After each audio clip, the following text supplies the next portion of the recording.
24 नवंबर साल 1971 अमेरिका में north west Orient airlines की एक फ्लाइट पोर्टलैंड शहर से टेक ऑफ करती है। ये एक बड़ी छोटी सी आधे घंटे की फ्लाइट है जो बगल के सिएटल शहर में जा रही है और इसमें ज्यादा लोग भी नहीं बैठे, सिर्फ 36 पैसेंजर्स और 6 क्रू मेंबर्स हैं। लेकिन ये सब लोग इस बात से अनजान हैं कि आज यहाँ इनके बीच इस हवाई जहाज में एक हाईजैकर भी मौजूद है, एक बंदा डीबी कूपर नाम से। दिखने में ये हाईजैकर बिल्कुल एक नॉर्मल बिजनेसमैन की तरह लगता है। इसने वैसे ही कपड़े पहने हुए हैं, एक suit, white shirt, black pants, और इसकी उम्र होगी करीब मिड 40s में। लेकिन ये जानबूझकर प्लेन की बिल्कुल आखिरी रो में बैठा है, सीट नंबर 18E। जैसे ही हवाई जहाज उड़ान भरता है, ये बंदा अपनी इंट्रोडक्शन देता है वहां मौजूद एक एयर होस्टेस को। कहता है कि मेरा नाम डैन कूपर है। उस एयर होस्टेस का नाम था फ्लोरेंस शाफनर, और ये एक बड़ी ही मुस्कान के साथ एक नोट देता है एयर होस्टेस को। शाफनर एक 23 साल की औरत थी जिसे लगा कि ये बंदा उसके साथ फ्लर्ट करने की कोशिश कर रहा है, तो उसने उस नोट को लिया और बिना पढ़े अपने पास रख लिया। ऐसा करते देख कूपर ने कहा, मिस, मुझे लगता है कि आपको ये नोट पढ़ लेना चाहिए, मेरे पास एक बॉम्ब है। शाफनर ने जब उस नोट को खोला तो वहां बड़ी नीट हैंडराइटिंग में क्लियरली लिखा हुआ था, miss, I have a bomb in my briefcase and I want you to sit by me.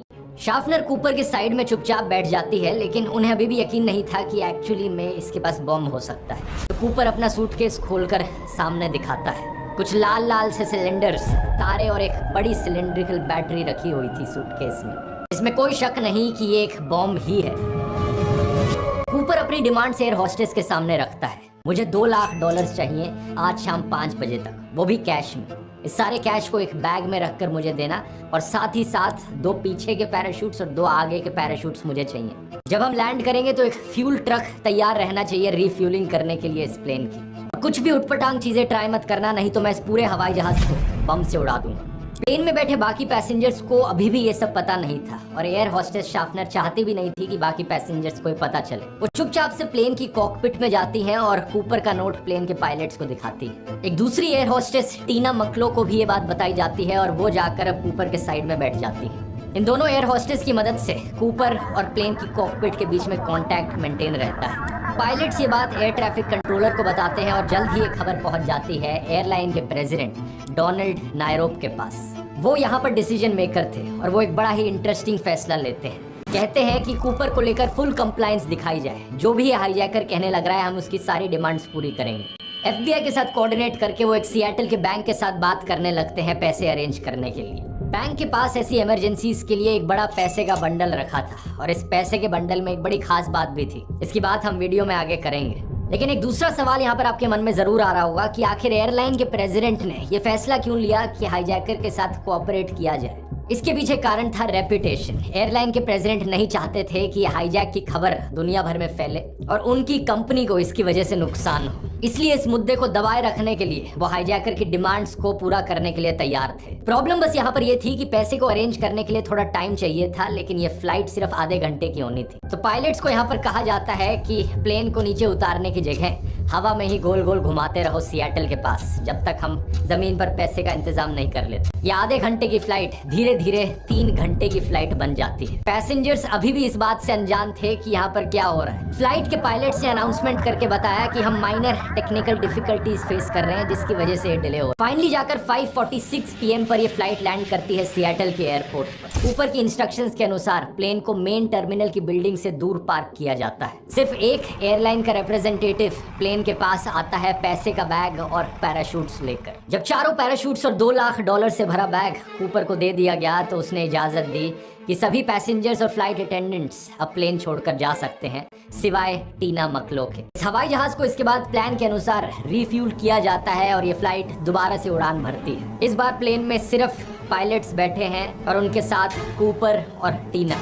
Cooper कहता है कि प्लेन को मेक्सिको सिटी की ओर लेकर जाओ और हवा में 10,000 फीट की हाइट पर प्लेन को उड़ाना। विंग्स की जो पोजीशन है वो 15 डिग्री पर होनी चाहिए, और प्लेन की स्पीड जितनी धीरे हो सके उतनी धीरे होनी चाहिए। पायलट्स कूपर को बताते हैं कि अगर हम इन कॉन्फ़िगरेशंस के साथ उड़ेंगे तो हम कभी मेक्सिको सिटी पहुंच ही नहीं पाएंगे, क्योंकि इतना फ्यूल ही नहीं है प्लेन में। कूपर ने कहा, जैसा मैंने कहा है वैसे ही उड़ते। कूपर टीना को कहता है कि वो कॉकपिट में चली जाए और दरवाजा बंद कर ले। प्लेन के पूरे पीछे वाले हिस्से में कूपर इकलौता इंसान बचता है। ये अपने पैराशूट्स निकाल कर तैयारी करता है डाइव करने की। कुछ ही मिनटों बाद कॉकपिट में एक वार्निंग लाइट फ्लैश करती है।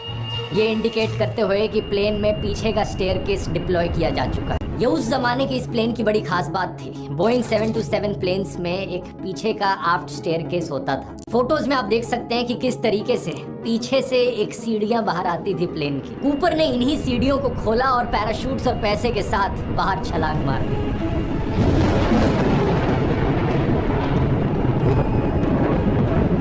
शाम के 8:13 पर पायलट्स ने ये जरूर नोटिस किया कि प्लेन के पीछे वाला हिस्सा अचानक से ऊपर की तरफ टिल्ट कर गया और पायलट्स को प्लेन को दोबारा से रिकैलिब्रेट करना पड़ा, रीलेवल करना पड़ा। इसके बाद पायलट्स इस प्लेन को नेवाडा में रेनो के शहर में ले जाकर लैंड करा देते हैं। पुलिस को इन्फॉर्म किया जाता है और पुलिस प्लेन की छानबीन करती है, लेकिन कूपर का कोई नामो निशान नहीं मिलता। पुलिस को सिर्फ मिलती है एक टाई जिस पर क्लिप लगी हुई थी और कुछ पैराशूट्स के फटे हुए हिस्से, जिसको कूपर ने इस्तेमाल किया था अपने पैसे के बैग को कवर करने के लिए। इसके अलावा कुछ पर्सनल आइटम्स भी मिलते हैं कूपर के, जैसे कि सिगरेट्स जो वो स्मोक कर रहा था प्लेन में। उस जमाने में स्मोकिंग अलाउड होती थी एरोप्लेन्स में। This is D.B. Cooper's ticket in the name of Dan Cooper. He needed a way to secure the money on his bag. Investigators और गहराई से सब चीजें जांचते हैं यहाँ पर और उन्हें 66 अनआइडेंटिफाइड फिंगरप्रिंट्स मिलते हैं। ऐसी उंगलियों के निशान जो ना तो किसी क्रू मेंबर के थे और ना ही किसी बाकी पैसेंजर के थे। लेकिन वो सूटकेस जिसमें बॉम्ब रखा था और पैसे का बैग और पैराशूट्स सब गायब थे कूपर की तरह। उसी दिन से एफबीआई ने अपनी इन्वेस्टिगेशन शुरू कर दी थी कूपर को ढूंढने के लिए, लेकिन कूपर का कोई नामो निशान नहीं मिलता। ये इन्वेस्टिगेशन 45 सालों तक चलती है। 2016 में इसे ऑफिशियली खत्म किया जाता है, लेकिन बहुत से सवालों के जवाब अधूरे पड़े हैं। आज तक के इतिहास का ये इकलौता ऐसा हाईजैक है जिसे कोई भी सॉल्व नहीं कर पाया है। एफबीआई की one of the greatest mysteries. आखिर कूपर कौन था, उसके साथ आगे क्या हुआ, क्या वो पैसे पुलिस कभी वापस रिकवर कर पाई? सवाल बहुत सारे हैं। इस पूरे इंसिडेंट के बारे में दोस्तों दो चीजें बड़ी इंटरेस्टिंग है। पहला तो ये कि इस पूरे हाईजैक के दौरान बाकी किसी भी पैसेंजर को पता तक नहीं चला कि उनका प्लेन हाईजैक हुआ था। ना ही कोई यहाँ पर मारा गया और ना ही किसी को चोट पहुंची इस हाईजैक में।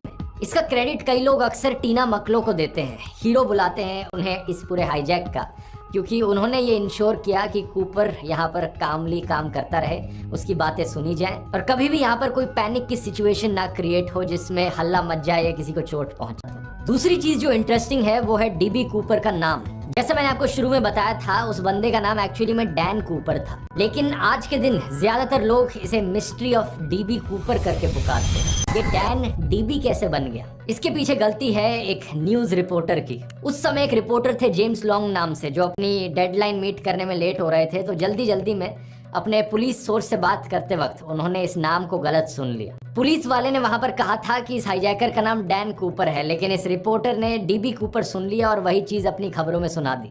इस रिपोर्ट को कई और जर्नलिस्ट सुनते हैं और वो भी अपने न्यूज चैनल्स में खबरों में छापते वक्त डीबी कूपर का नाम इस्तेमाल करने लग जाते हैं। Daredevil thief called DB Cooper. DB Cooper. DB Cooper. DB Cooper. एक इनिशियल इन्वेस्टिगेशन से हमें पता चला कि जब कूपर ने प्लेन से बाहर छलांग मारी तो सारा कैश अपने चारों तरफ कूपर ने स्ट्रैप कर लिया था। उस सारे कैश का वजन 10 किलो के आसपास था।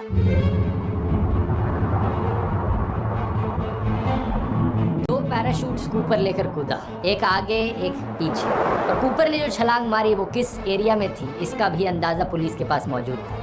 वॉशिंगटन स्टेट के साउथ वेस्ट इलाके के ऊपर ये छलांग लगाई गई। नीचे मौजूद थे बड़े ढेर सारे पाइन फॉरेस्ट, लेक्स और बड़े बड़े कैनियंस जहां पर भालू रहते थे। इसलिए शुरुआत में तो इन्वेस्टिगेटर्स ने कहा कि कोई चांस ही नहीं है कि कूपर जिंदा बच पाया होगा। 10,000 फीट की हाइट से छलांग मारना, वो भी पिच डार्कनेस में, पूरा अंधेरा था उस समय पर, रात के 8 बजे। दूसरा, कूपर ने जो कपड़े पहन रखे थे वो बिल्कुल भी सूटेबल नहीं थे छलांग के लिए। पैंट और शर्ट में छलांग मारना जब बारिश होने लग रही थी बाहर, भारी काले काले बादल मौजूद थे, वो भी 5,000 फीट की हाइट पर, यानी कि कूपर को नीचे गिरते वक्त कुछ नीचे दिख नहीं रहा होगा। यूनाइटेड स्टेट्स पैराशूट एसोसिएशन का मानना था कि इन सब के ऊपर एक और बड़ी प्रॉब्लम थी, ठंडे पानी की प्रॉब्लम। नवंबर के महीने में अमेरिका के इस रीजन में तापमान बहुत ठंडा होता है। अगर कूपर किसी लेक में गिरा होगा, वहां से बच पाना ऑलमोस्ट नामुमकिन होगा। इतने ठंडे पानी में कुछ ही मिनटों के अंदर हाइपोथर्मिया हो जाएगा, और ऊपर से जो सारा वजन लगा हुआ था कूपर के ऊपर, तैर पाना और भी मुश्किल होता। पर इन सब चीजों के बावजूद कुछ ऐसे कारण बाद में निकल कर आए जो सोचने पर मजबूर कर देते हैं कि शायद कूपर ने इस छलांग को सरवाइव कर लिया होगा। ये कारण थे कि कूपर के इंसिडेंट के बाद कई सारे सिमिलर इंसिडेंट्स देखने को मिले। जब कूपर की हाईजैकिंग की खबर पूरे देश भर में फैली तो बहुत से और हाईजैकर्स ने यही तरकीबें अपनाने की सोची। कम से कम 5 लोगों ने सेम कॉपी कैट हाईजैकिंग्स करी। वो अलग बात है कि ये हाईजैकर्स बाद में पुलिस के द्वारा पकड़े गए, इसलिए हम इनकी कहानियां जानते हैं। लेकिन FBI ने सोचा कि अगर ये लोग छलांग मार सकते हैं कूपर से ज्यादा बदतर कंडीशंस में और सरवाइव कर सकते हैं, तो ये बिल्कुल पॉसिबल है कि DB कूपर भी सरवाइव कर गया हो उस रात। तो अब क्योंकि FBI वाले ये एज्यूम करने लगे कि कूपर जिंदा हो सकता है, तो अगला काम उनका था कि उस जगह की तलाशी लेना जहां पर उसने जंप मारी थी। पुलिस ढूंढ रही थी कि कोई बॉडी मिले या पैराशूट का फटा हुआ टुकड़ा मिले या फिर कोई $20 का बिल। जो पैसे कूपर को दिए गए के सारे $20 के बिल्स थे। 10,000 नोट्स, $20 के बिल, तभी $2 लाख हो गया। और इन सभी नोट्स पर जो सीरियल नंबर्स लिखे हुए थे, बैंक ने इन्हें नोट डाउन कर रखा था। FBI ने इन सीरियल नंबर्स की लिस्ट को देश में बांट दिया। बैंकों से लेकर कसिनोज तक सबको कहा गया कि अगर आपके पास इन सीरियल नंबर के नोट्स आते हैं तो हमें इन्फॉर्म करना। लेकिन इन्वेस्टिगेटर्स के लिए कूपर को ढूंढना बड़ा मुश्किल हो रहा था। बहुत सारे वेरिएबल्स थे यहाँ पर। प्लेन जब उस दिन उड़ रहा था तो विंड स्पीड क्या थी, इतना अंधेरा था, एग्जैक्ट लोकेशन क्या थी प्लेन की जब कूपर ने छलांग मारी, छलांग मारने के बाद किस हाइट पर कूपर ने अपना पैराशूट खोला हो। इन्वेस्टिगेटर्स का बेस्ट एस्टिमेट था कि वो कहीं ना कहीं वॉशिंगटन स्टेट में लेक मर्विन के पास लैंड किया होगा। FBI ने फिर एक प्रैक्टिकल एक्सपेरिमेंट भी किया। अगर हम सेम हवाई जहाज को सेम कॉन्फ़िगरेशंस के साथ उड़ाएंगे और उस हवाई जहाज से एक 91 किलो का स्लेड स्टेयर्स के थ्रू पुश आउट करेंगे तो वो स्लेड कहाँ जाकर लैंड करेगा, हम उससे कुछ बेटर अंदाजा लगा सकते हैं कि कूपर एग्जैक्टली किस एरिया में लैंड किया होगा। इसके चलते door to door searches conduct करवाए जाने लगे इस एरिया में। पुलिस वाले एक एक घर में जाकर दरवाजा खटखटाते थे, जांच करने के लिए, लोगों से पूछने के लिए। पेट्रोल बोट्स चलने लगी लेक मर्विन में, ये लेक में। फिर क्या किया इन्वेस्टिगेटर्स ने कि जो नोट्स के सारे सीरियल नंबर्स थे उन्हें लोकल अखबार में छपवा दिया और खबर छापी कि जो पहला इंसान इन सीरियल नंबर्स के किसी भी एक नोट को लेकर आएगा हम उसे $1000 का इनाम देंगे। ये ऑफर 3 साल तक चला, लेकिन एक भी नोट का नामो निशान तक नहीं मिला। अब आते हम साल 1979 में। इस हाईजैक को हुए 8 साल हो चुके थे। अचानक से एक पायलट FBI को कांटेक्ट करता है। इसका नाम था टॉम बोहन और ये कॉन्टिनेंटल एयरलाइंस के लिए काम करता था। उस रात जब हाईजैक हुआ, कूपर के हवाई जहाज से 4 मिनट पीछे और 4000 फीट ऊपर एक और हवाई जहाज उड़ रहा था जिसे टॉम उड़ा रहे थे। टॉम का कहना था कि उस रात जो तूफान आया, उन्होंने अपने पूरे करियर में इतना भयंकर तूफान आज तक नहीं देखा था। उन्होंने बताया कि FBI ने जो अपनी कैलकुलेशंस करी हैं कूपर की ड्रॉप जोन को लेकर, वो 80 डिग्री से गलत है। क्योंकि वो उस रात प्लेन में मौजूद थे, उन्हें बेहतर अंदाजा है कि कूपर एक्चुअली में लैंड कहाँ किया होगा। उन्होंने FBI को बताया कि सर्च एक्चुअली में हमें वॉशुगल रिवर के ड्रेनेज एरिया के पास करनी चाहिए।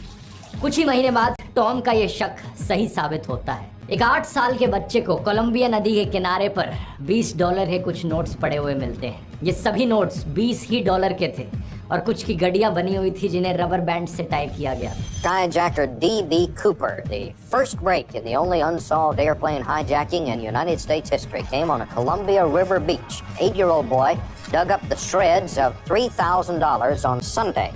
जैसे ही पुलिस ने इन नोट्स के सीरियल नंबर्स को देखा, ये बात इमीडिएटली कंफर्म हो गई कि ये वही पैसा था जो इतने साल पहले कूपर को दिया गया था। इस जगह के आसपास फिर से सर्च करने की कोशिश करी जाती है, लेकिन ज्यादा पैसा मिलता नहीं है। कुल मिलाकर सिर्फ $5,800 मिलते हैं। टॉम ने कहा था कि कूपर वॉशुगल नदी के आसपास कहीं लैंड किया होगा और ये जो पैसे पाए गए थे डाउन स्ट्रीम पाए गए थे सेम ही नदी के। FBI ने उस एरिया में इसके बाद बहुत सर्च करने की कोशिश करी इस उम्मीद में कि कोई बॉडी मिले या पैराशूट के कुछ फटे हुए हिस्से मिले, लेकिन कुछ नहीं मिला। एक बड़ा ही इंटरेस्टिंग फैक्ट यहाँ पर, जिस 8 साल के बच्चे को ये नोट्स पड़े हुए मिले थे उसे इनाम के तौर पर कुछ पोर्शंस इन्हीं नोट्स का दिया गया। और साल 2008 में जब वो बच्चा बड़ा हुआ तो उसने 15 नोट्स को बेचा, ऑक्शन किया ऑनलाइन, और इन $20 नोट्स के बदले उसे $37,000 मिले। क्योंकि कूपर का केस दुनिया भर में इतना पॉपुलर हो चुका था कि लोग इन नोटों को पाने के लिए इतने सारे पैसे देने को तैयार। लेकिन ये कूपर एक्चुअली में था कौन? FBI के पास इस सवाल का जवाब पता करने के लिए ज्यादा कुछ था नहीं।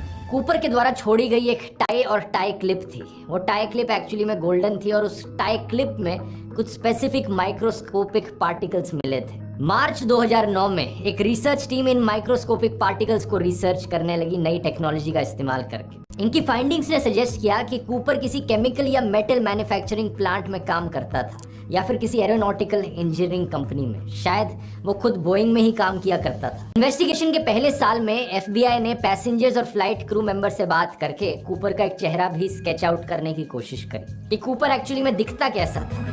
जो पहला स्केच निकला 28 नवंबर 1971 को, वो कुछ ऐसा था। लेकिन एयर होस्टेस शार्पनर और कई और विटनेसेस ने कहा कि ये एक्यूरेट रिप्रेजेंटेशन नहीं है। एक नया स्केच इसको लेकर भी कहा गया कि ये ज्यादा एक्यूरेट स्केच नहीं था और 2 जनवरी 1973 को एफबीआई ने अपना तीसरा फाइनल स्केच बनाया कूपर का। इस नए स्केच को देखकर एक एयर होस्टेस ने कहा कि ये फोटो तो बड़ी एक्यूरेट है। इस ड्राइंग को देखकर बड़ी आसानी से कहा जा सकता है कि कूपर ऐसा ही दिख।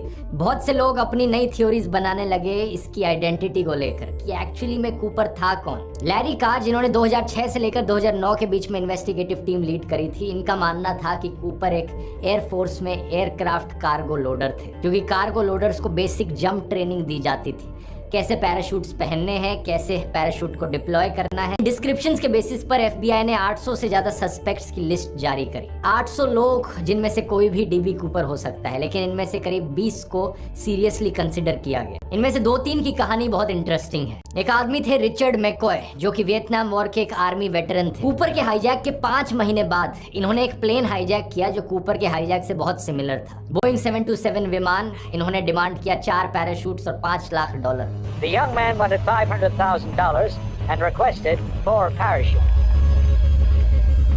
पैसा लेने के बाद पीछे की सीढ़ियां खोलकर ये जंप कर गए। लेकिन फर्क बस ये कि हाईजैक के सिर्फ 2 दिन बाद एफबीआई इन्हें ढूंढकर अरेस्ट कर लेती है। 45 साल तक इन्हें जेल की सजा सुनाई जाती है और एफबीआई को लगता है कि यही कूपर है। इसने दूसरी बार अटेम्प्ट किया हाईजैक करने का।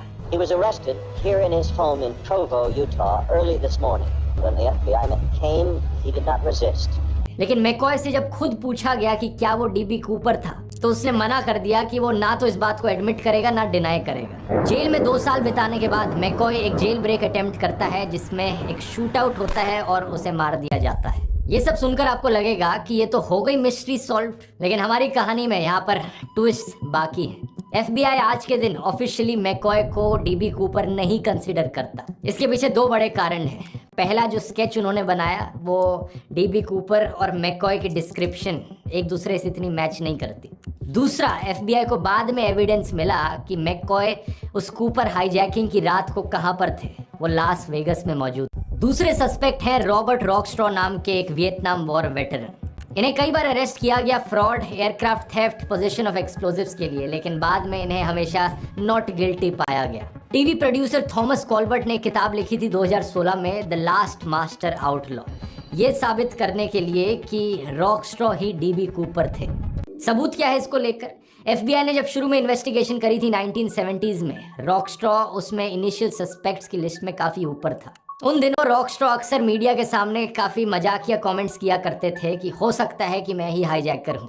इनकी शक्ल स्केचेस से काफी ज्यादा मैच करती थी, लेकिन एफबीआई ने इन्हें 1979 के बाद जाने दिया था, सस्पेक्ट लिस्ट से हटा दिया क्योंकि ज्यादा सबूत नहीं मिल पाया। 12 जुलाई 2016 को एफबीआई इस केस को बंद कर देती है।